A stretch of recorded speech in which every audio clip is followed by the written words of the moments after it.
What the Rain Brought by Patrick E. McLean. The summer was immense, and was so hot that the mud dried in the blasted cracks in the yard as all the crops died. Across the range, cattle moaned as they cropped the dried grass and pawed at the creek bed for water. Still, the sun hammered the earth. Each day they would scan the sky for clouds, and each day this sky was as pure and blue as a tropical ocean. They were drowning in sunshine. Each day, the kids would pump water from the well and take a bucket to the garden, trying to save as many plants as they could. The children were tiny but determined against the immensity of the land. Even if they could have saved the garden, there wouldn't be enough silage for the cows come winter. The next day, the well ran dry. They took the wagon 15 miles to the river to fill every container they had with water. When they returned, they found the cattle had eaten the well-watered garden. His children cried. The cattle smelled the water collected in the milk jugs and pans and jars in the back of the wagon. They crowded close, aggressively large, but gentle with dehydration. Ethan drove the wagon right up to the porch and handed the water inside, straight from the back.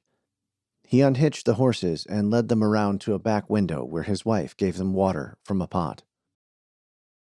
He bedded them down in the barn, the hay on the floor so dry he worried his boots might spark a fire by grinding against the boards. Back in the house, the children were quiet.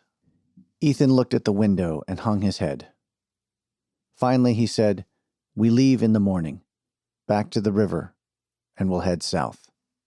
Mary gasped a little and said, "But what about our things? We can't just leave."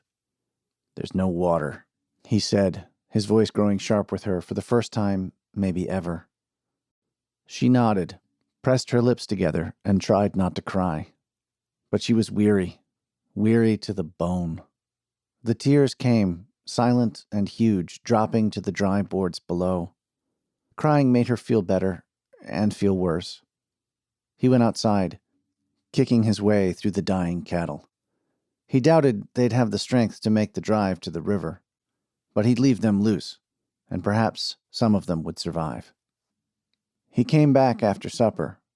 That night he couldn't sleep for the cattle lowing outside and chewing the wood of the house. He stared at the ceiling and thought of everything needed of him that he could not provide. Then he thought it would be good to cry, but no tears would come. He felt better about himself for not wasting water. He knew he would need his strength, but he could not sleep. The air hung heavy in the house, and the sound of livestock filled the air. He thought about closing the windows to shut out the pitiful lowing of the cattle, but it was just too hot. The next morning, everyone was slow to get up. The night's heat had wrung every drop of water out of all of them. By the time he got the horses hitched, it was nearly noon, and none of them had eaten. Mary cried, and the children cried, and he could not get any of them off the porch. He raised his voice and cursed his children for the first time. Then he begged them. Then he threatened his wife. But still, they sat on the porch of the dry, dying farm and wept.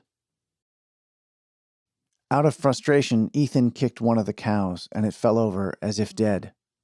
That broke the spell of his anger. All of them looked at the dead animal, and it sank in. Without rain, nothing would live here. It was time to go. Ethan loaded the last of their scant possessions into the back of the wagon. Mary climbed onto the buckboard, refusing to speak or even look at him, as if somehow this was all his fault. As he stepped up to the wagon, he heard it. The sound was so strange, he did not recognize it at first. He thought maybe the axle had cracked or part of the barn had fallen in. Then he felt the wind and smelled the moisture. Again there was thunder, and the cow he had taken for dead rose from the ground. He could see the darkening. Clouds, by God, behind the barn. He jumped off the wagon and ran to see. Thunderheads, miles away across the plain, but coming towards them fast, and with them sheets of rain. Lightning lanced into the earth, and he howled with laughter and sang as the first drops hit them. The skies opened up, and the water poured forth onto the land, swelling the broken earth. Ethan fell to his knees and wept with joy and relief.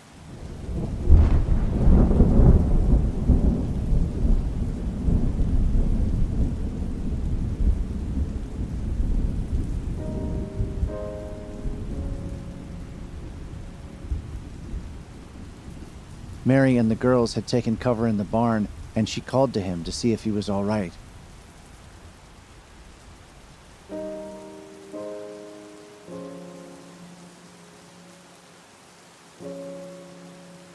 Ethan rose, baptized anew.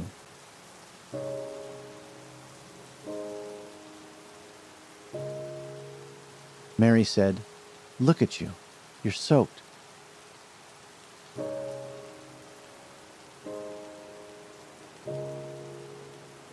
She brushed the wet hair from his face.